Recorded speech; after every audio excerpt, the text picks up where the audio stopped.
Hello friends, DR.RK talks के इस episode में आपका स्वागत है।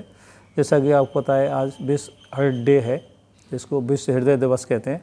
ये सन 1999 से पूरे विश्व में WHO और वर्ल्ड हार्ट फाउंडेशन द्वारा लगातार मनाया जा रहा है। ये लोगों में अवेयरनेस लाने के लिए है या जागरूकता लाने के लिए है कि हार्ट अटैक से कैसे बचा जाए और इसको कैसे रोका जाए। तो आप जैसा कि जानते ही हैं या बहुत सारे लोग जानते हैं कि पूरे विश्व में हार्ट अटैक 2 करोड़ लोगों की जान ले लेता है। तो ये विश्व का नंबर 1 किलर हो गया है कि सबसे ज़्यादा मौतें इसी वजह से होती हैं। तो आज अपन को जानना है कि अपन कैसे रोकेंगे और इससे कैसे बचेंगे और कैसे लोगों को बचाएंगे। तो सबसे पहले अपन को हार्ट को जानना है। तो जो अपना हार्ट है, एक शरीर में एक इंजन का काम करता है, इंजन और पंप का काम करता है, जो 24 घंटे पूरे शरीर के लिए ऑक्सीजन और न्यूट्रिएंट्स या पोषक तत्व की सप्लाई करता है। ये बिना रुके लगातार काम करता है। 1 मिनट में 72 बार धड़कता है और लगातार पूरे शरीर के लिए ऑक्सीजन की सप्लाई करता है। हार्ट में होने वाली बीमारियां हैं तो बहुत हैं, इनको अपन ऐसे कैटेगराइज करते हैं। नंबर 1 की बीमारी है वो कोरोनरी हार्ट डिजीज़ है, जिसको अपन अटैक कहते हैं। दूसरी सेरेब्रोवास्कुलर डिजीज़ है। तीसरी रूमेटिक हार्ट डिजीज़ है और चौथी अन्य है, जिसमें कंजेनाइटल हार्ट डिजीज़ है, जन्मजात बीमारी है, मायोकार्डाइटिस है और मैलिग्नेंट डिजीज़ है और परेशानी है। उनकी बजाय अपन आज कोरोनरी हार्ट डिजीज़ के बारे में ही जानेंगे, जिसको अपन हार्ट अटैक कहते हैं। तो कोरोनरी हार्ट डिजीज़ है, उसमें क्या है कि पूरे हार्ट के लिए 2 कोरोनरी आर्टरी होती हैं, राइट कोरोनरी और लेफ़्ट कोरोनरी, जो पूरे हार्ट को खून की सप्लाई करते हैं। अगर हार्ट के लिए खून की सप्लाई कम हो जाएगी या बंद हो जाएगी तो हार्ट का फंक्शन है वो गड़बड़ा जाएगा। तो जो मेन आर्टरी है वो लेफ़्ट कोरोनरी आर्टरी है, उसमें से सरकम्फ्लेक्स और डिसेंडिंग ब्रांचेज निकलती हैं। इन्हीं आर्टरी में अगर कोई कारणवश उनमें ब्लॉकेज आ जाए या वो बंद हो जाए या पार्शियल ब्लॉक हो जाए तो हार्ट के लिए वो तरह तरह की परेशानी पैदा कर देती हैं। तो सबसे पहले अपन जैसे कम ब्लॉक हो, जिसको कहें कि पार्शियल ब्लॉक हो, तो उससे इस्चीमिया हो जाता है, जिसको अपन एंजाइना पेक्टोरिस कहते हैं। और अगर पूरी तरह से ब्लॉक हो जाए तो उसको अटैक कहते हैं। तो इस तरह से ये कोरोनरी आर्टरीज हैं, इनमें ब्लॉकेज और वो पार्शियल ब्लॉक या फुल ब्लॉक आ जाते हैं। तो इसका कारण क्या है? सबसे पहले है एथेरोस्क्लेरोसिस। जैसे धीरे धीरे करके आर्टरी में लंबे टाइम तक प्लेक बन जाता है या कोलेस्ट्रॉल जम जाता है, तो उससे आर्टरी ब्लॉक होने लग जाती है।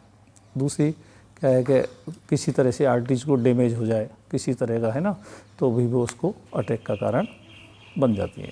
तो क्यों ब्लॉक हो जाती है आर्टरीज, क्यों ब्लॉक हो जाती हैं?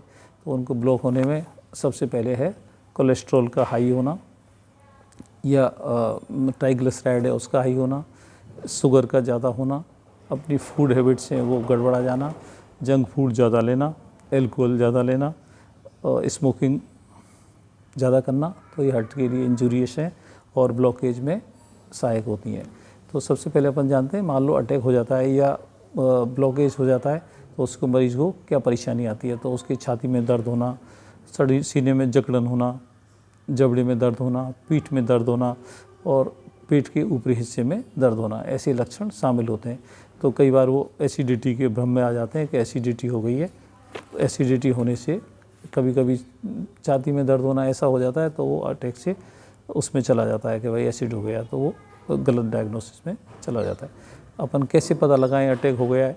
तो सबसे पहले टेस्ट है ECG का, तो उसमें ST चेंजेज आ जाते हैं, लेकिन क्या है कि कभी कभी वो पोस्टीरियर MI है या दूसरे हैं, उनको वो नहीं पकड़ पाता है। तो उसके लिए फिर अपन को स्ट्रेस टेस्ट चाहिए। अगर मरीज़ स्टेबल है तो वो TMT वगैरह स्ट्रेस टेस्ट करवा सकता है। मान लो स्टेबल नहीं है तो फिर उसके लिए स्पेक्ट है, पैट है, इकोकार्डियोग्राफी है और जो गोल्ड स्टैंडर्ड है वो एंजियोग्राफी है। तो एंजियोग्राफी से जैसे कोरोनरी आर्टरीज है तो उसका पता लग जाता है कि कौन सी जगह ब्लॉक हो गया है, राइट में, लेफ्ट में, कहाँ पर ब्लॉक हो गया है, ऐसा उससे पता लग जाता है। ट्रीटमेंट ऑप्शन क्या है? ट्रीटमेंट ऑप्शन में सबसे पहले ड्रग्स हैं।